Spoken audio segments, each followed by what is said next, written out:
Okey, Assalamualaikum. Terima kasih kerana masuk ke dalam channel Harry Tocang. Jadi ni kawasan kampung. Kawasan kampung yang ada bendang.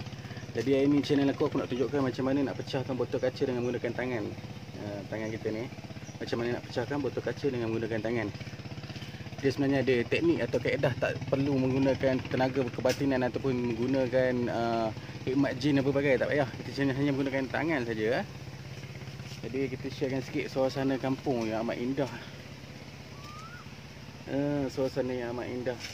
Jadi sesuai untuk kita membuat latihan pernafasan ataupun latihan tenaga dalaman, bukan tenaga batin ya. Beza tenaga batin dengan tenaga dalaman. Ada perbezaan di antara tenaga batin dan tenaga dalaman ya. Yang kita gunakan ni adalah kaedah tenaga dalaman ataupun pernafasan. Jadi kat sini kita nak gunakan, kita nak praktis macam mana nak menggunakan tenaga dalaman dengan menggunakan pernafasan. Teknik pernafasan yang betul dapat memecahkan botol kaca yang berisi air. Percaya atau tidak? Teknik pernafasan yang betul ataupun tenaga dalaman yang betul dapat memecahkan botol kaca yang berisi air.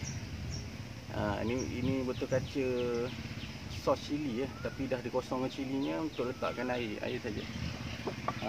Jadi kat sini aku disediakan beberapa botol yang berisi air. Pecahkan botol kaca ni dengan menggunakan tapak tangan. Macam ni saja. Kita nak gunakan kaedah betul ni. Jadi aku akan tunjukkan kepada korang. Tiada apa-apa hikmat jin ataupun tenaga kebatinan ya, hanya menggunakan tenaga dalaman pernafasan. Sekiranya pernafasan yang cantik akan membuatkan nafas kita panjang, bersesuaian dengan siapa yang dalam bidang nyanyian ataupun hafazan ataupun tahfiz. Jadi sesuai untuk tenaga dalaman pernafasan ini ya. Jadi aku nak tunjukkan macam mana caranya memecahkan botol kaca tanpa menggunakan hikmat jin ataupun tenaga kebatinan ya. Bismillahirrahmanirrahim. Asyhadu an la ilaha illallah wa asyhadu anna Muhammadan rasulullah.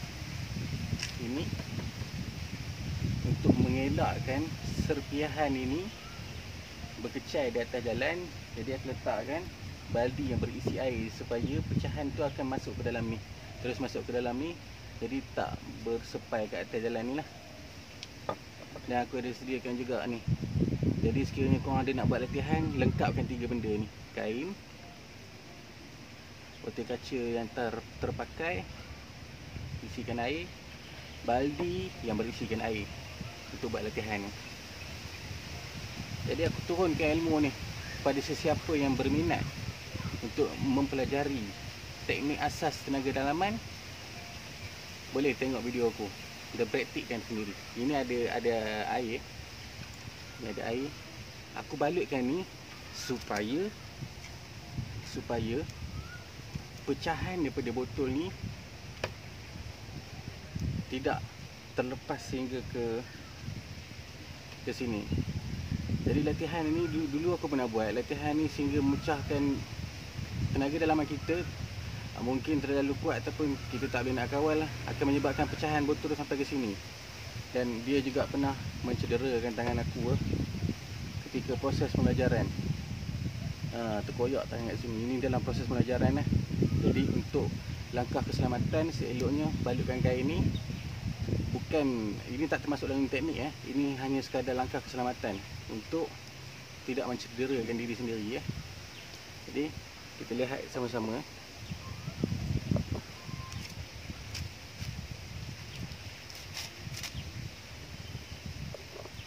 Okey. Ini ada botol. Ini ada baldi . Bukakan langkah kuda-kuda. Bukakan langkah kuda-kuda. Pegang botol dengan kuat . Botol berisi kaca. Pernafasan mesti tarik daripada bawah pusat. Bawah pusat sampai ke kerongkong dan letakkan mesti serentak dengan pernafasan. Tarik nafas daripada bawah pusat hingga ke kerongkong. Semasa menghentakkan mesti serentak dengan hembusan nafas dengan hentakkan tangan . Mari kita tengok contoh.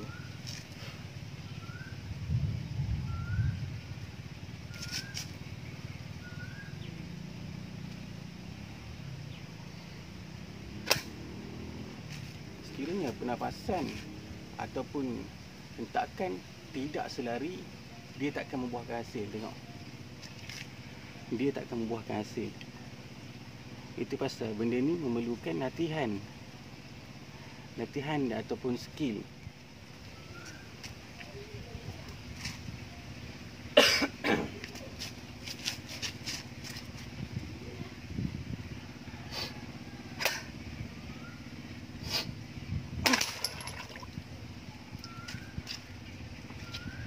Okey, sekiranya pernafasan dan juga hentakan yang serentak sama lari, hembusan nafas dan juga hentakan tangan akan membuahkan hasil, menjadikan botol kaca ni pecah.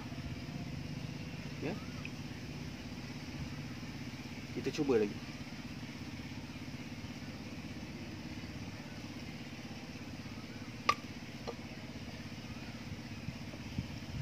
Okey, kita buat menggunakan botol kaca ni yang berisi air. Hentakan dan juga pernafasan yang tidak sempurna ataupun tidak mempunyai latihan, dia tak akan membuahkan hasil, hanya mendapatkan tangan yang sakit je. Jadi itu pasalnya benda ni memerlukan latihan, tidak menggunakan kaedah ilmu kebatinan ataupun hikmat jin, hanya menggunakan tenaga dalaman sendiri, kita sendiri. Setiap manusia mempunyai tenaga dalaman sendiri, kerana tenaga dalaman tu datang daripada pernafasan. Jadi kita cuba.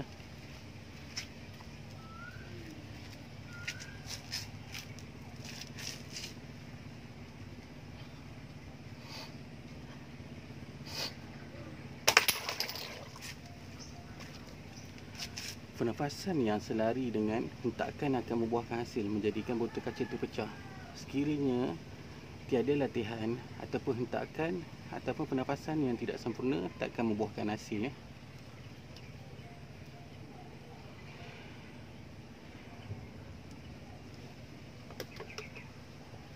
Okey, sekarang kita cuba botol yang lebih keras lagi, iaitu botol Orient Sangkuit. Semua tahu botol ni agak keras sikit, tapi kita nak memecahkannya dengan menggunakan teknik pernafasan dan hentakan yang sempurna.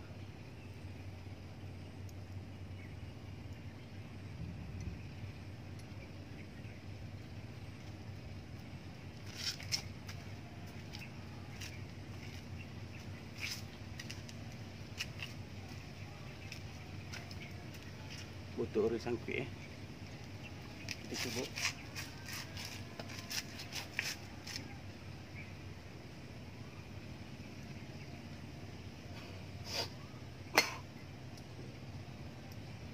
Ingat hentakan yang tidak sempurna dan pernafasan yang tidak betul tidak akan membuahkan hasil. Jadi itulah pentingnya latihan pernafasan.